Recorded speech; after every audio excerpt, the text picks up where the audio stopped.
Classic Hollywood was sustained by a chain of extramarital affairs hidden behind the spotlight. These promiscuous female stars loved no one. They moved through men the way they moved through roles, leaving behind shattered families and careers in free fall. Some stars slept with directors to secure their roles, then turned to another man to climb higher. Others changed lovers faster than newspaper headlines, dragging a trail of scandals that Hollywood chose to look away from and conceal.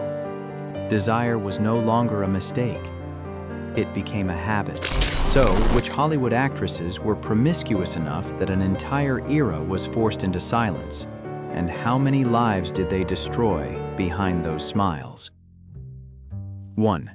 Elizabeth Taylor, the symbol of excess and power in Hollywood. Elizabeth Taylor, a symbol of beauty and notoriety in Hollywood, 8 husbands' marriages piling up faster than public opinion could keep pace. But long before those numbers became headlines, Taylor had already grown accustomed to being watched. Prying eyes, whispers behind her back, curiosity mixed with judgment, all of it clung to her like a second skin. The set of Cleopatra in Rome was simply the first place where that skin was publicly torn away. By the 3rd week of filming, the rhythm on set began to shift. Richard Burton no longer maintained his usual routine. He arrived earlier than necessary, stayed longer than expected, and whenever Taylor left the set, Burton immediately grew distracted. No one needed to say anything. Exchanged glances were enough to signal that something had slipped off its safe trajectory. At first, it could still be dismissed as coincidence. During breaks, Burton chose to sit beside Taylor instead of joining the other male actors. Taylor no longer left immediately after each take, but waited while Burton wrapped up his work. Their conversations stretched on in secluded corners to the point where assistants had to call their names several times to pull them back into position. Cleopatra was a make-or-break project, and both of them were names the entire production revolved around.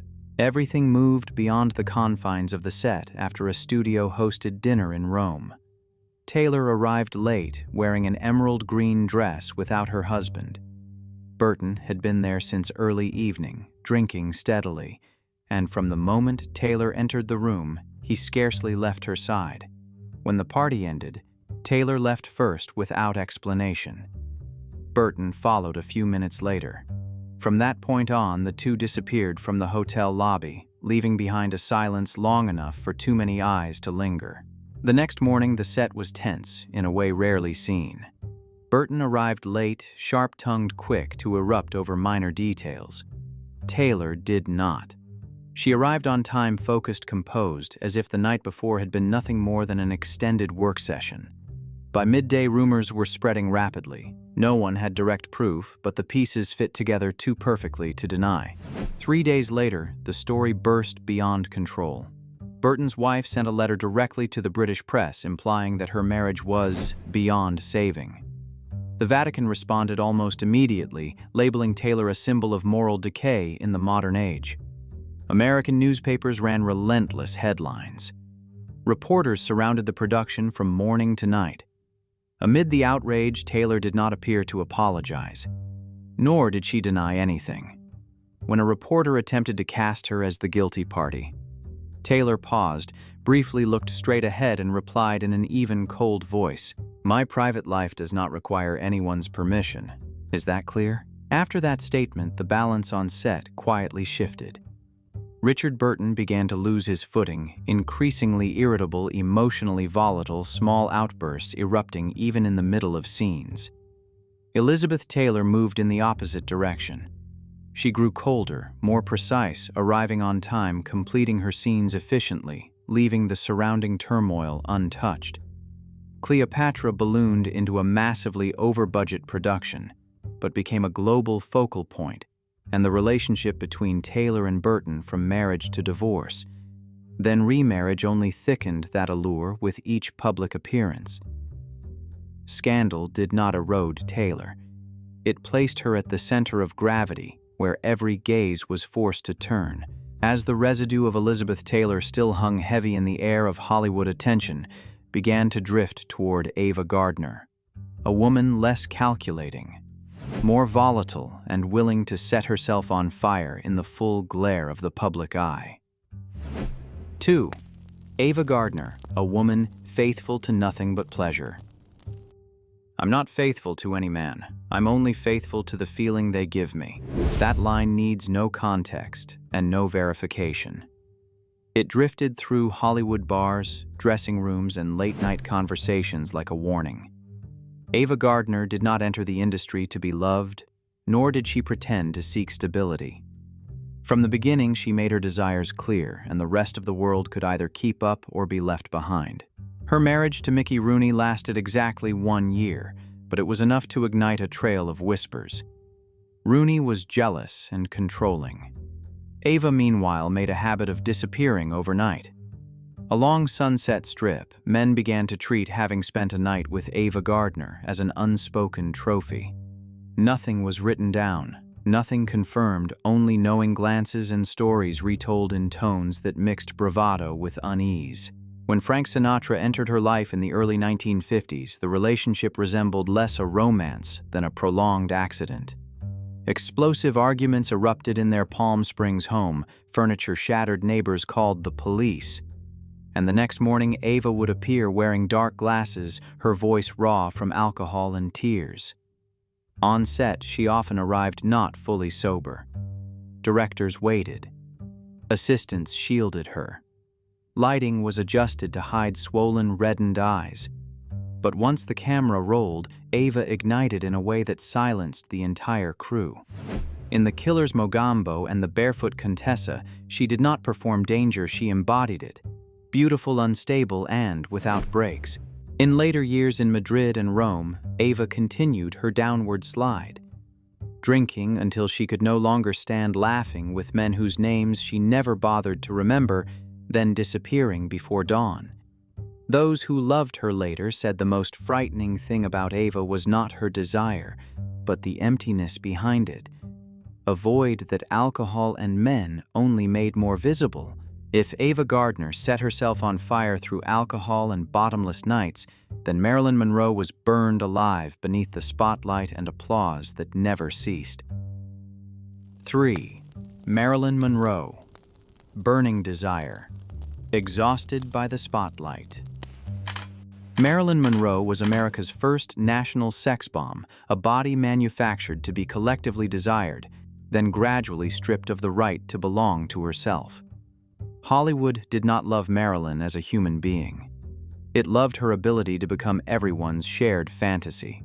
By the late 1940s, on the sound stages of 20th Century Fox, Marilyn Monroe had grown used to being stared at longer than necessary. She would walk down a corridor and feel eyes clinging to her back, unhidden, unapologetic, uninvited. Whispers spread quickly.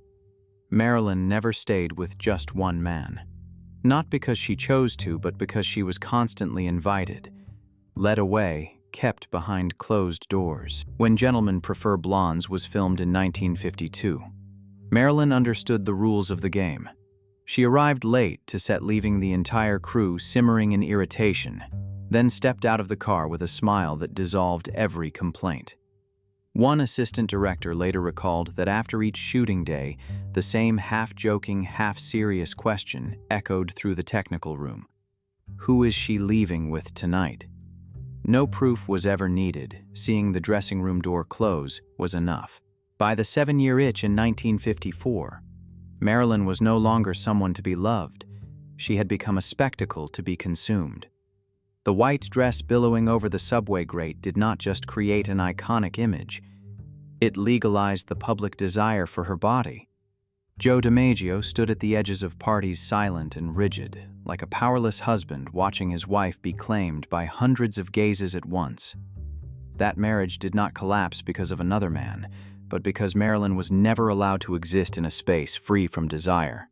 During that period, repeatedly questioned about men, about last night, about who came next, Marilyn uttered a line not as bravado but as a weary confession.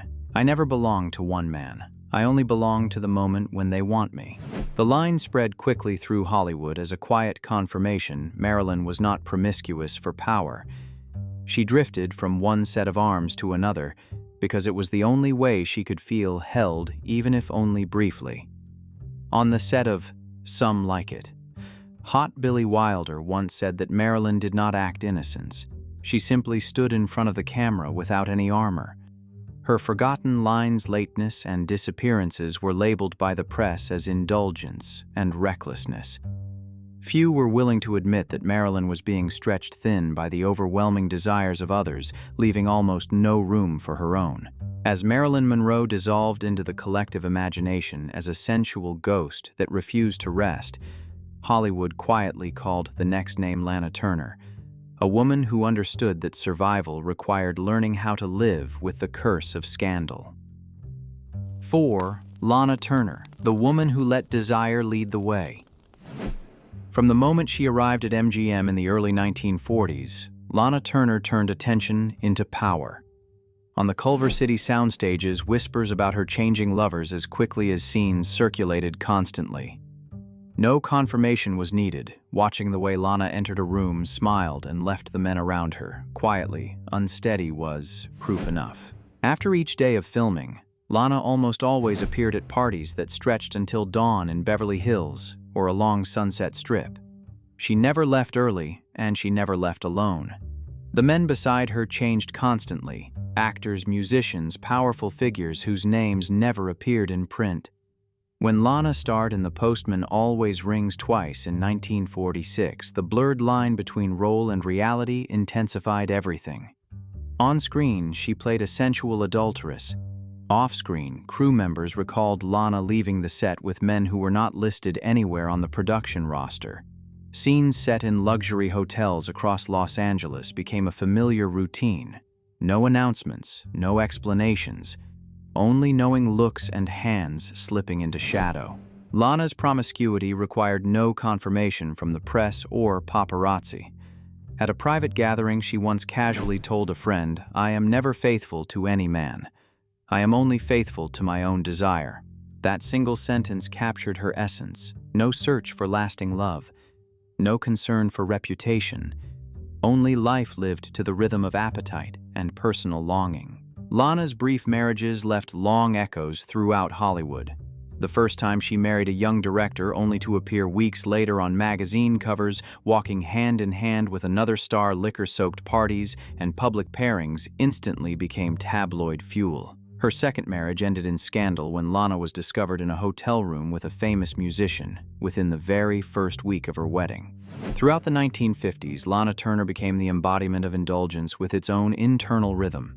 She never allowed personal entanglements to interrupt her work, nor did she sacrifice desire to maintain a safe image. Every relationship, whether fleeting or momentary, was enough to keep her name alive in the public imagination. Desire led the way without justification, without apology, and without the need for closure. If Lana Turner followed desire without explanation, then Joan Crawford entered Hollywood, driven by a very different instinct. Cold, ruthless, and meticulously calculating every step required to survive a storm of scandal no one could fully control. 5. Joan Crawford, the woman who let men walk into the trap. Joan Crawford, Hollywood's Iron Queen, often appeared in the dead of night with a secret just beginning to take shape. On MGM soundstages, the lights illuminated only what no one dared to look too closely at. One assistant vividly recalled a half-closed door, the soft clink of glasses, and a low male laugh that did not belong to her official co-star. The following morning, that man appeared tense and unsettled while Crawford stepped onto the set as if the night before had never existed. By the late 1930s, Hollywood operated under an unspoken rule: never mistake Crawford's coldness for morality. She was not loudly reckless. She was promiscuous with precision, choosing the right man, the right moment, and the right space, so no one could ever pin her down. Meetings took place behind locked dressing room doors in private cars parked deep within studio lots or inside Brentwood mansions where the curtains were always drawn.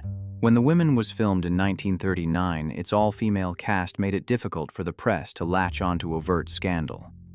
Behind the scenes, however, it was a different story.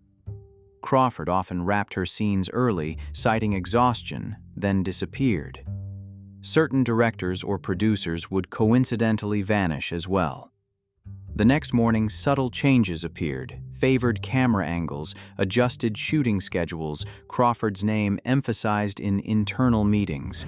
A veteran cinematographer once said Crawford stood very close when she spoke close enough that the man had to lean in to hear her clearly.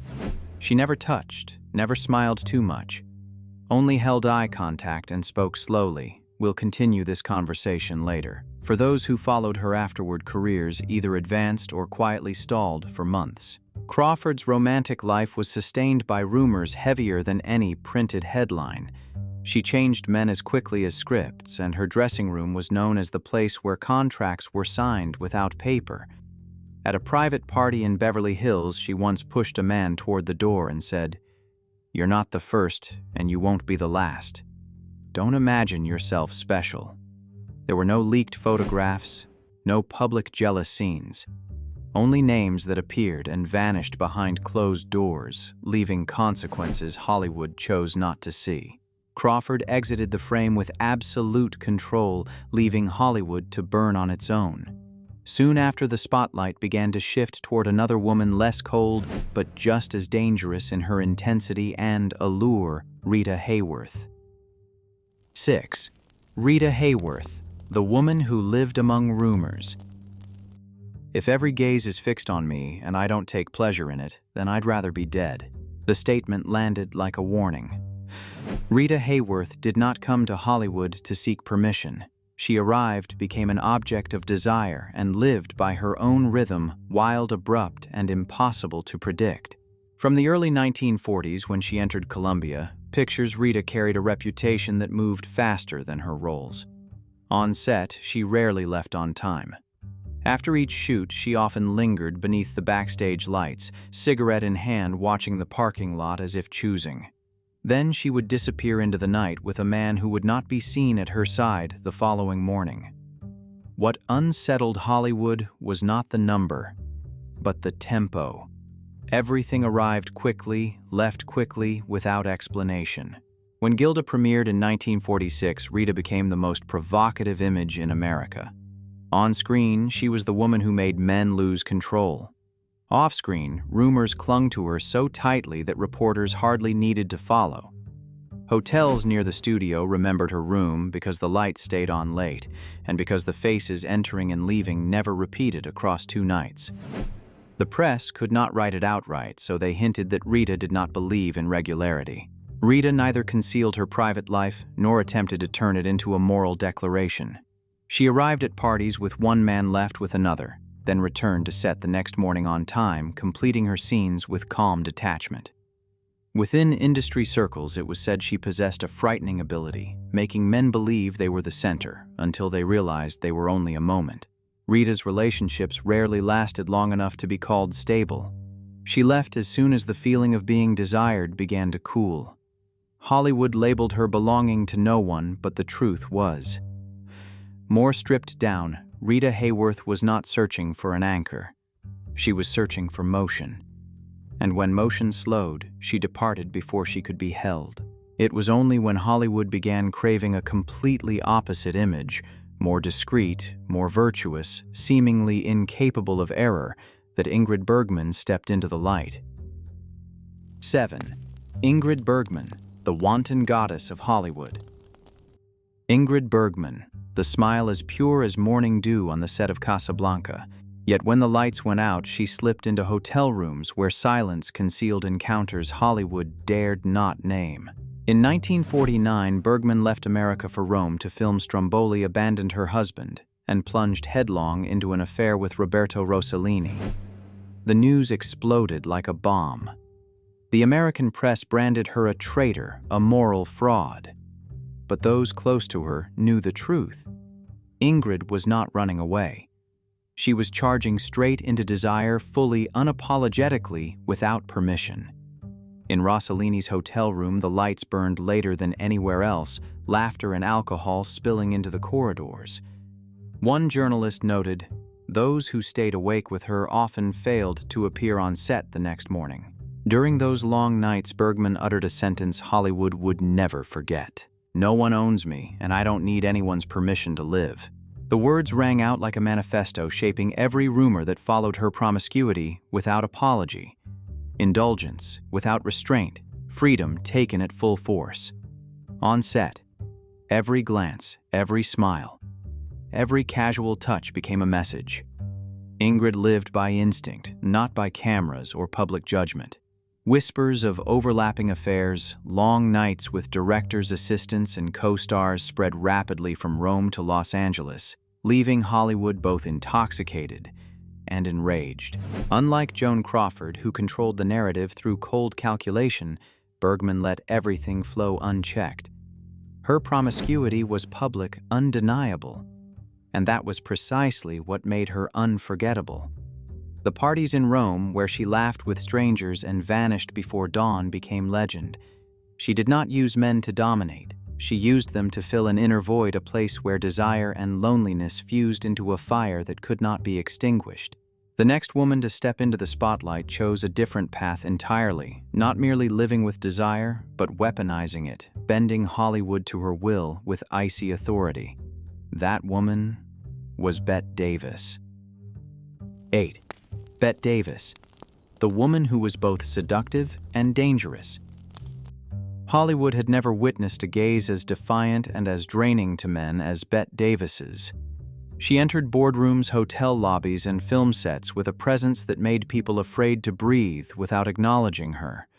Decisive, cold, yet irresistibly sensual in a way no one could control, Davis knew exactly how to turn desire into a weapon. On the set of Human Bondage in 1934, she did not merely stun audiences, she drew everyone around her, from directors to leading men, into an inescapable gravitational pull. One crew member reportedly said, "Bette doesn't seduce, she devours." Davis's affairs did not need publicity to circulate because Hollywood knew how to read signs. One evening in the Hollywood Hills, she was seen leaving a party with a married actor. No smile, no explanation, just a stride that seemed to say to the world, "If he doesn't belong to me right now, he will never belong to anyone else." On set, Bette Davis often let instinct take the lead. After long night shoots, she did not return to her hotel room, but wandered Sunset Boulevard, meeting new men, drinking heavily, laughing loud enough to shatter the solemnity of charity galas and industry dinners. Every step, every glance, every smile carried a warning. She was always the one in control, and no one could ever possess her. A journalist once wrote, "Bette is a storm. No one stands near her without being pulled in." Her relationship with Franchot Tone, her second husband, made this nature unmistakably clear. Davis did not love to be loved. She burned with passion to assert dominance. Tone later recalled, "She didn't need me, but I chased her like an addict." In public, they were the perfect couple. Behind closed doors, theirs was a quiet war where desire and power fused, and Davis always held the upper hand.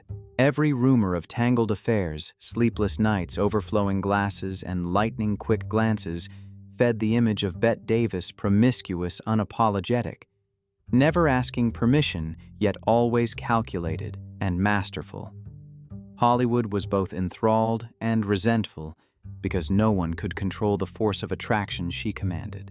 If Bette Davis transformed desire into power and personal legacy, then the next figure to step into the spotlight was Judy Garland, a fragile voice ablaze where alcohol and desire merged into a fatal seduction. 9. Judy Garland, Hazy, Desire and Nights Without an Ending. Judy Garland turned desire into power, turned the men who followed her into instruments, and left behind a Hollywood that was both captivated and resentful. In the late 1940s, between relentless auditions and exhausting rehearsals, Garland often ended her days with hard liquor and fleeting encounters. Acquaintances recalled scenes at the Roosevelt Hotel Garland, entering a room, the door closing behind her. A few muted laughs, the soft shuffle of slippers on the floor, and the next morning she would reappear in front of the camera with a smile as if nothing had happened. The rumors spread quickly. One man last night, another by morning. The height of her recklessness surfaced during George Cukor's direction of A Star is Born in 1954. One evening on the Sunset Strip, Garland reportedly said a line Hollywood would never forget. "I don't sleep to perform, I sleep to love and to forget." The words echoed as an unapologetic confession, promiscuity without disguise, indulgence so extreme it could not be denied. Her allure was not meant to be loved, but to satisfy a craving for self-destruction. Studio lights were carefully adjusted to conceal the signs of exhaustion and sleeplessness. Yet once the camera rolled, Judy ignited with a manic intensity that left the crew both mesmerized and unsettled. Her brief affairs with David Rose and other unnamed lovers became legend. Garland did not hide her drunken nights or parties that stretched from West Hollywood to Beverly Hills. The public saw only the glow on stage, but those within the industry knew she lived by a different rhythm, one where desire and impulse dictated every decision. Hollywood both adored and despised Judy Garland. She required no rules, no image, and never apologized. Every story, every whispered rumor added another fragment to her image: hazy sensuality, reckless indulgence, and an uncontrollable drive towards self-destruction. As Garland receded into the shadows, Tallulah Bankhead emerged wild, unrestrained, and utterly impossible to stop. 10. Tallulah Bankhead promiscuity as a weapon of survival. Tallulah Bankhead, the queen of scandal, did not arrive to love or to be loved. She arrived to turn every stare, every rumor, and every desire into proof of her feral instinct. From hotel rooms stretching from Manhattan to Hollywood, Bankhead appeared deep into the night in gossamer thin dresses, a drink in hand, a smile that was both inviting and threatening. Parties that ran until dawn always ended the same way: a door closing softly, the shuffle of slippers across the floor, and the next morning she returned to the stage or the film set with an indifference that suggested nothing had happened. Rumors of fleeting affairs and nights without an ending followed her everywhere, yet no photograph ever confirmed them. Bankhead understood this perfectly and exploited the power of ambiguity. The peak of her excess revealed itself in private parties and on set alike. During Lifeboat in 1944, directors and co-stars recalled that Tallulah performed with an intensity that blurred acting and seduction, leaving everyone both aroused and unsettled. At a private gathering, she delivered a line Hollywood would never forget: "I do what I want, and I want them on their knees for it." The words rang out like a declaration of war. Bankhead turned desire into a calculated weapon, measuring every glance, every smile, every gesture to provoke, manipulate, and destabilize. She irritated and mesmerized at once, forcing anyone who dared confront her to bow before the ruthless, soft power she wielded. Tallulah did not rely on spectacle. She controlled tempo, selecting the right people at the right moments to indulge without ever surrendering control. What made her truly dangerous was the clarity beneath the recklessness. Bankhead did not lose herself to desire, she weaponized it, bending her surroundings to her rhythm and forcing Hollywood to watch on her terms. Every rumor, every stare, every whispered story became part of her mythology, requiring no proof. Promiscuity in her hands became a weapon, and that alone set her apart from every star who came before. The next figure to command the screen would wield a different kind of power, transforming beauty and desire into intellectual dominance. Hedy Lamarr, the woman who left Hollywood both enthralled and terrified. 11. Hedy Lamarr. Beauty, desire, and intelligence that shook Hollywood. Hedy Lamarr understood exactly what men desired, and turned that desire into a game she alone controlled. On the sets of Algiers 1938 and Ziegfeld Girl 1941, she routinely transformed private hotel evenings into a second stage. A glance, a smile, a carefully chosen sentence from Hedy was enough to make colleagues forget morality, responsibility, and restraint. Unlike Ava Gardner or Tallulah Bankhead, Hedy did not live on chaos or alcohol. Her method was precision. She studied male psychology, manipulating it with surgical clarity, making men willing to trade anything for a single moment at her side. Rumors of private nights and overlapping affairs with directors, actors, and producers spread across Hollywood, becoming legend without photographs or confirmation. In a closed interview, Hedy once declared, "I will take everything I can, and they will gladly let me." On set, Hedy converted desire into performance power. In her most romantic or suggestive scenes, she did not act. She inhabited the emotion, fully locking every gaze onto her. Endless shooting days became labyrinths of seduction. Hedy laughed, conversed unsettled everyone around her. No one could look away. No one realized they were being manipulated, yet everyone sensed they were merely instruments serving Hedy's desire and authority. Long nights in hotel rooms and discreet parties in New York or Los Angeles always ended the same way she left at dawn, calm and untouched, as if nothing had occurred, leaving behind her casualties. Colleagues, directors, producers suspended between fascination and resentment. Hedy's promiscuity was never accidental. It was survival by strategy. She knew she was beautiful, understood the leverage of desire, and mastered its conversion into control, forcing Hollywood to crave her and despise her at the same time. Her promiscuity, excess, and absolute control turned Hedy Lamarr into an icon, both irresistible and unsettling. No one dared underestimate her, yet no one wished to face her for too long. If Hedy Lamarr shattered moral boundaries with calculated elegance, the next woman chose a louder, more public form of excess, turning desire into a weapon for survival on every stage and screen: Jean Harlow. 12. Jean Harlow, Hollywood's icon of open desire. Jean Harlow entered the film capital in the early 1930s with a radically different presence, not mysterious, not discreet, but blunt, public, and openly defiant of moral convention. Whispers circulated in editing rooms and studio corridors. Harlow doesn't sleep with men for love, she sleeps with them for power and amusement. The rumor spread quickly from MGM to Paramount, making anyone who dared to look at her feel both intoxicated and uneasy. On the sets of Platinum Blonde 1931 and Red-Headed Woman 1932, Harlow was more than a star. She was the origin of every lingering stare and hushed conversation. Directors, screenwriters, even leading men found themselves caught in her orbit. Stories circulated that after filming, rapt Harlow would linger in her dressing room, sipping liquor, laughing softly, while the men who gathered around her never left until she decided they could. "I'll take anything I want, and they'll happily let me," a colleague later recalled John saying through laughter, a line that echoed through studio hallways like a public dare.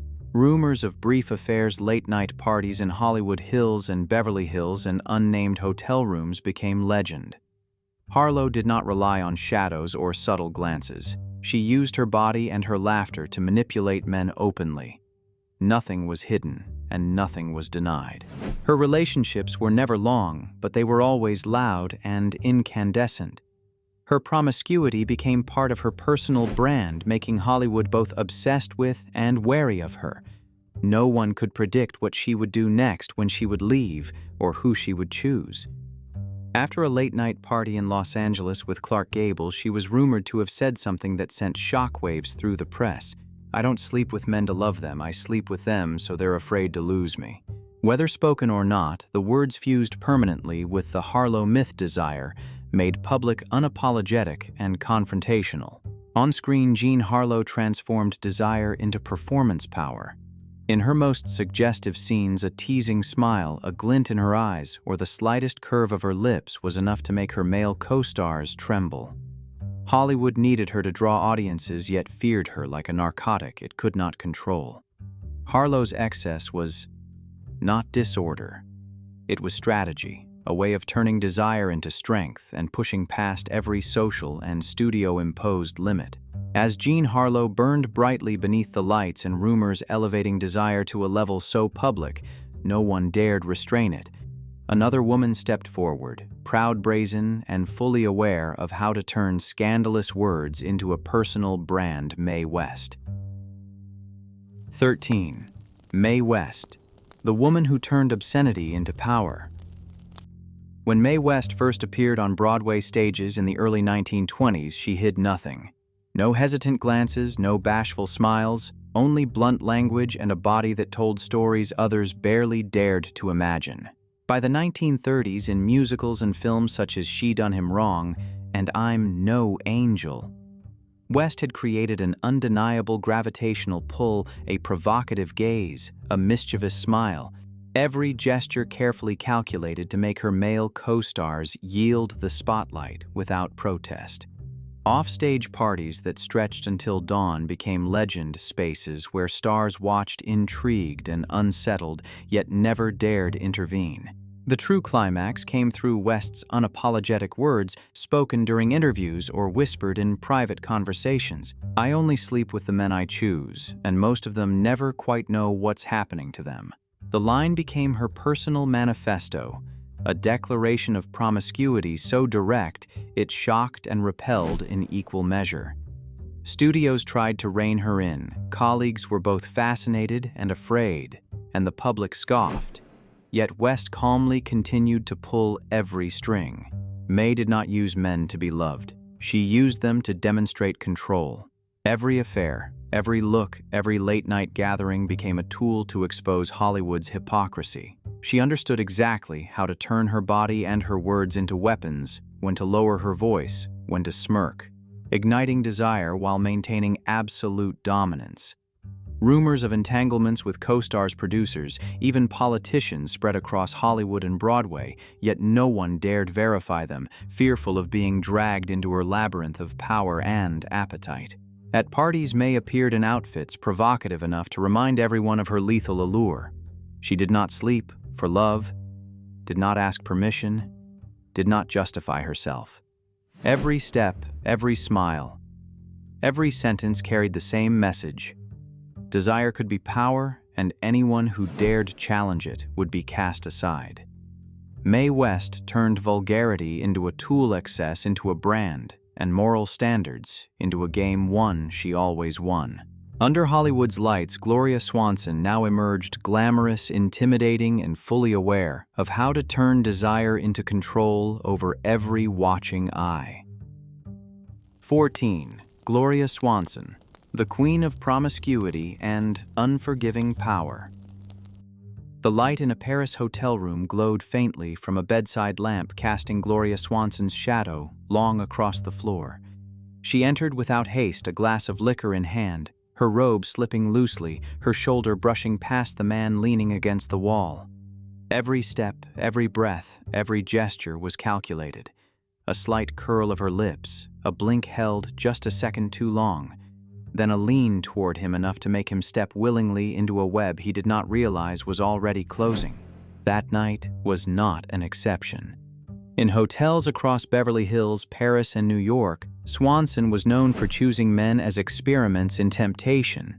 She needed no invitation, no consent made explicit. A studio assistant once recalled seeing Gloria leave a party, pulling along a married actor, unlocking her room, and hearing nothing but the soft scuff of shoes against the floor. Nothing more, nothing less. The next morning, the man appeared on set as if the night had never existed. The rumor spread quickly through Hollywood. Gloria doesn't sleep with men for love. She sleeps with them to prove she can. On the set of Sadie Thompson, intimate scenes with her male co-stars often forced directors to halt filming. But Swanson was not acting. She moved calmly, turning every on-screen gesture into a weapon, the way she held a glass the tilt of her shoulder as she entered the frame, the fleeting smile when standing too close to a man. Each detail disoriented her co-stars, leaving them both frightened and enthralled. They fell under her control without a single command spoken. Her off-screen relationships followed the same pattern.